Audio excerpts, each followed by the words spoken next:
I am here at the University of Sydney where the mechanical engineering shop has built this incredible piece of apparatus for me. It is a 40-pound, that is 19-kilogram flywheel on the end of a meter-long shaft. Can you imagine trying to hold this out horizontally with just one hand at this end? It is impossible, okay? Now I'm gonna let go. You gonna be able to hold this at all? I hope so. Can you lift it out? Make it horizontal, hold it, hold it, hold it. Come on, just try to, I want you to hold it out horizontal. See if you can. Hold it, hold it. Oh, come on. No.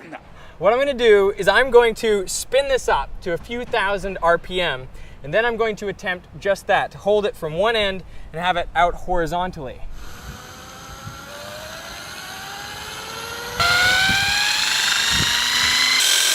Five, four, three, two, one, boom. I'm gonna let go with my left hand. What you'll see is that the shaft remains horizontal.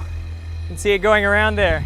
It almost looks as though the wheel is weightless. How does this work? Well, instead of pulling the wheel down to the ground as you'd expect, the weight of the wheel creates a torque which pushes it around in a circle. You may recognize this as gyroscopic precession. For a more detailed explanation, click the annotation or the link in the description to see my video on the topic. Here, I want to try something more extreme. I'm going to try to lift it over my head with one hand while it's spinning. Wish me luck. But before I make the attempt, Rod wisely suggests that I first check if I can lift the wheel above my head without it spinning. Let's prove that I could lift it just this end without it spinning. Here we go. I mean, it's just kind of awkward with the hand. Careful. Careful. Woo! Just barely. Oh goodness, do you even lift? Clearly I do not. Undaunted by my lack of strength, I'm going for it. But I want to make sure that the wheel is spinning as fast as possible to give me the best chance of success. Give it 10 more seconds. 10, 9, 8, 7, 6, 5, 4, 3, 2, 1, go! That was perfect. Now I'm going to release my left hand and holding only with my right hand at the end of the shaft, I'll try to lift it up over my head. This is a 40-pound, 19-kilogram flywheel. Ready? Here we go. 3, 2, 1. Beautiful. Let's go again. In 3, 2, 1. Nice. Smooth. 3, 2, 1. It feels incredibly light as I do that.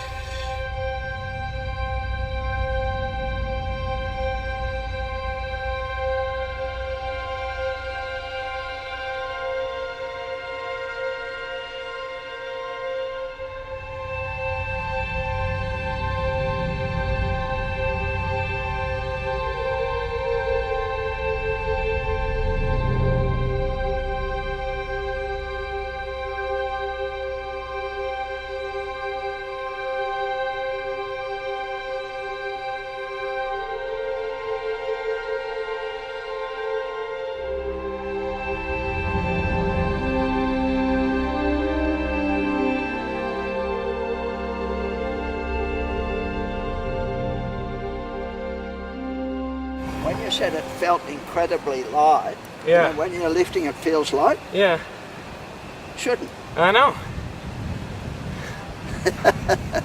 Honestly, I have lifted it up with one hand when it's not spinning, Yeah, and it feels really hard to lift it up. Like it's a big effort. yeah. But with this, when it's spinning, it honestly felt like it was just, Wanting to go up by itself. yes. It felt like I was not struggling, like I was not putting in the amount of force that you'd think to lift that kind of weight. I bet if you let it go, it'd crash down to the ground. That's not weightless. We can't do that though. We can't do that part of the experiment. What we could maybe do is I could stand on a scale and we could see what the weight of me plus that apparatus does while I'm lifting it up over my head. See if I get lighter, in essence. You can see that just my weight is about 72 kilograms. Now when I pick up the flywheel, it goes up to about 91 kilograms. which makes sense because the flywheel itself is about 19 kilos. That's 42 pounds. Now we're going to spin it up, and I want you to make a prediction. As I'm lifting it over my head, do you think the scale reading will be more, less than, or equal to 91 kilograms? What do you think? You can make your prediction by clicking on one of the on-screen annotations, or if you're on mobile, you can click a link in the description. 5, 4, 3, 2, 1.